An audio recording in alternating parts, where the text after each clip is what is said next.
Hello po ate. Hi.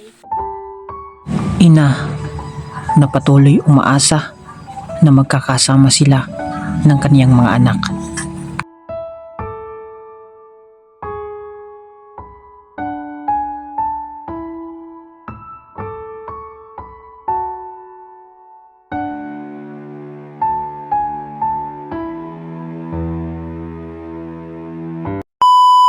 Hello guys.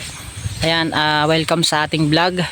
So for today's video, nandito ako ngayon sa bahay nila Ate Vivian. At samahan nyo ako, kitain natin siya dahil grabe, sobrang sipag niya. Punta natin guys. Let's go. So, ayan po pala guys si Ate Vivian. Grabe, ang sipag oh. Hello po ate. Hi. Wow. Grabe. Naglilinis siya guys sa pinyahan nila. Ayan. At sobrang damo na rin. So ngayon lilinis siya. Grabe, sobrang sipag niya oh. Ayan guys. Diba? Hello Ate Vivian, kumusta? Okay lang naman. Ito, naglilinis-linis. Wow.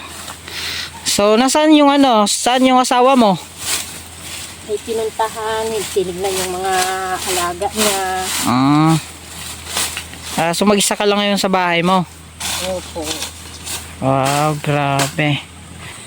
So, ayan. Ano man naman mo yung mga tanim mo dito, ma'am? Mga sari-sari, mga may pinya. Pinya? Mga gulayin. May saging.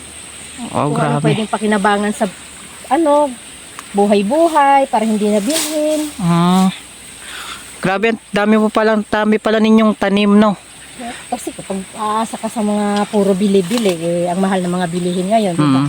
Kaya kailangan magtanim-tanim na rin para makatipid-tipid. Oo, tama naman talaga.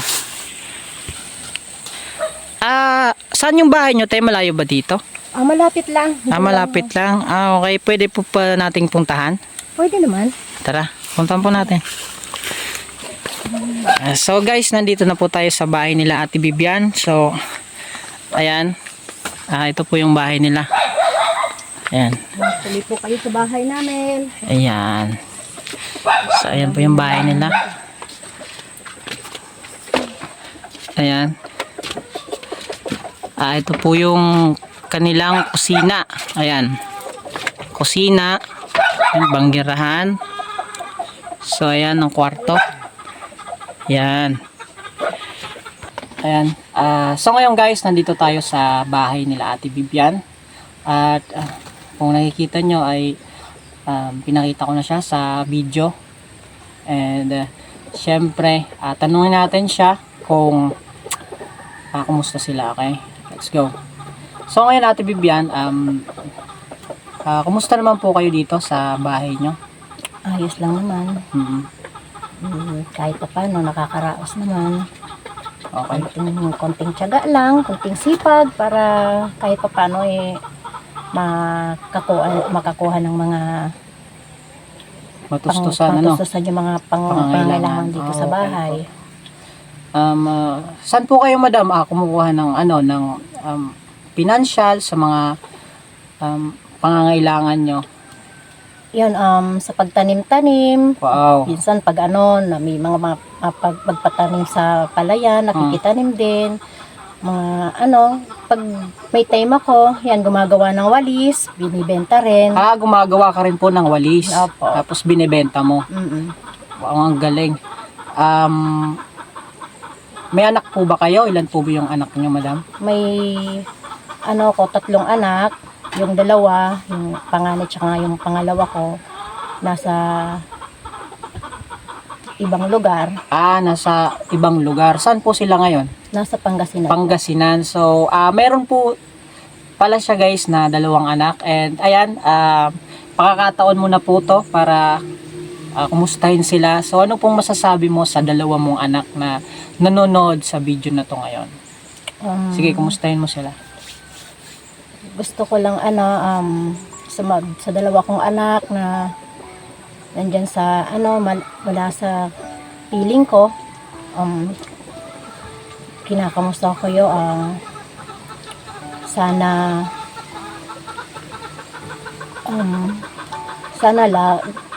lagi kong dasal na sana nasa mabuti kayong kalagayan, magbahalan kayo,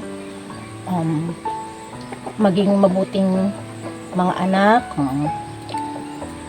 Alam ko na mahirap ang ganitong sitwasyon na magkalayo tayo, pero gusto ko lang sabihin sa inyo na kahit ganitong magkalayo tayo, ang pagmamahal ni Mama sa inyo laging andyan. Gusto ko lang sana sa anak kong babae, kasi nag-aaral ka ngayon, pagbutihin mo yung pag-aaral mo, magtapos ka para pagdating ng oras magkaroon ka ng maganda-gandang trabaho. Anong grade na ngayon ng dalawa mong anak? Yung panganay ko, nagtatrabaho na daw yun. Bali, yun ang sumusuporta sa kapatid niya. Okay. Yung babae, yung pangalawa, nag-ieskwela siya. Bali, nag-aaral. Oo, magsi-second year na po. Ngayon. College? Oo. Second year college na. Ngayong pasukan. Okay.